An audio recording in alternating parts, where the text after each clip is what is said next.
और जब घोर कलयुग अपनी चरम सीमा पर पहुंचेगा, तब धरती का हर कोना अधर्म, पाप और निराशा से भर जाएगा।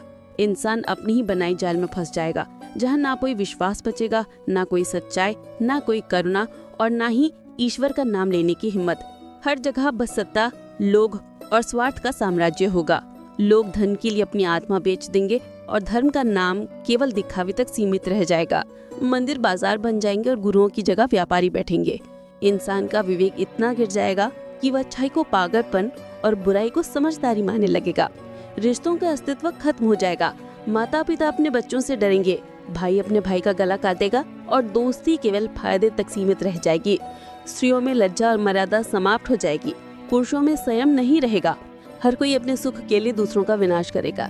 ये वो समय होगा जब धरती कराहेगी, आसमान से बिजली बरसेगी और समुद्र अपने क्रोध में सब कुछ निगल जाएगा। तब इंसान समझेगा कि जो सभ्यता उसने वर्षों में बनाई थी, वो एक पल में राख में बदल सकती है।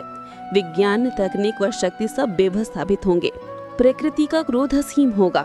नदियां उफान मारेंगे, पहाड़ टूट कर गिरेंगे और धरती के नीचे से आग की नदियां फूटेंगी।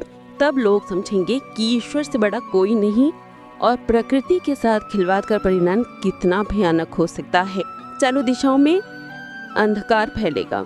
दिन में रात जैसा अंधेरा होगा और आकाश में सूरज और चांद दोनों अपनी रोशनी खो देंगे।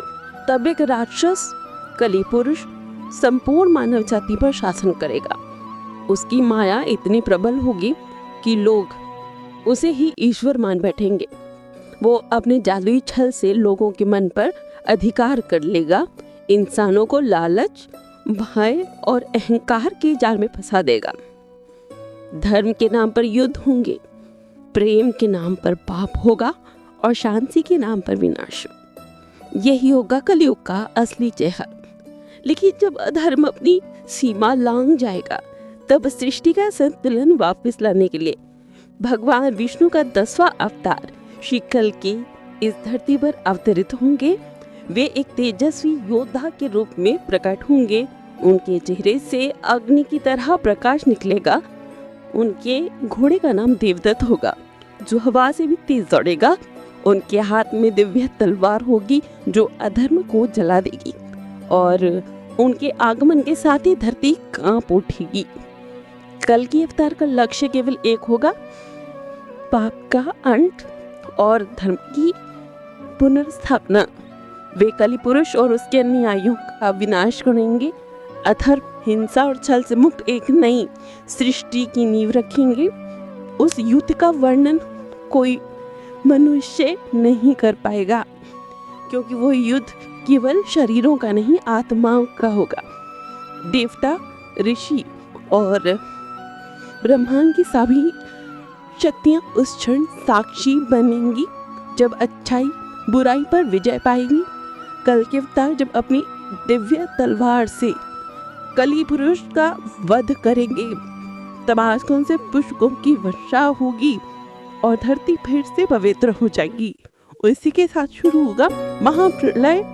12 वर्षों तक लगातार मूसलाधार वर्षा होगी, जो धरती के हर पाप को धो देगी। पहाड़, दलदल, शहर, गांव सब जल मग्न हो जाएंगे और मानव सभ्यता का नमो निशान मिट जाएगा।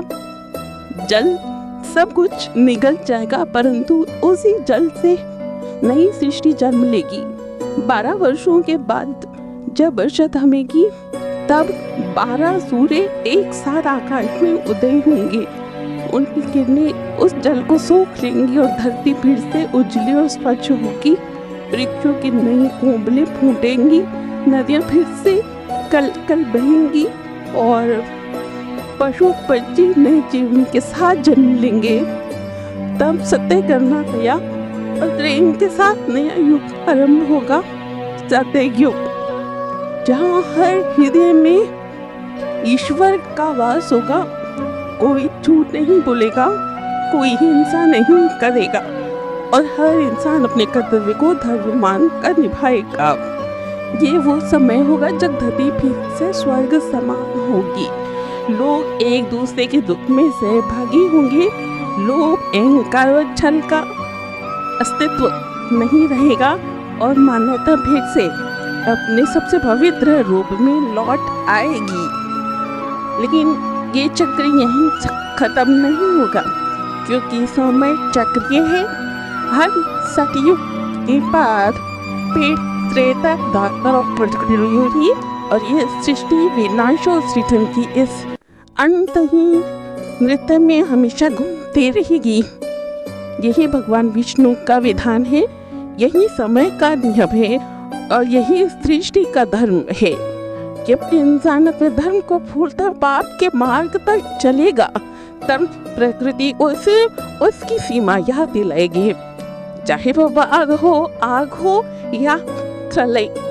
अंततः सत्य ही विग्रह होगा और यही संदेह भविष्य पुराण, महाभारत और कल की पुराण हमें देना चाहती हैं कि धर्म और अधर्म का ये संघर्ष कभी खत्म नहीं होगा।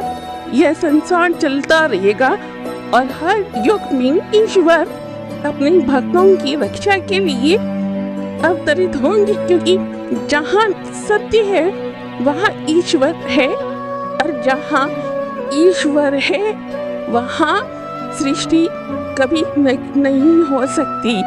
यही कलयुग का अंत और सत्ययुग का आरंभ होगा। एक नई सुबह, एक नया जीवन और एक नया विश्वास की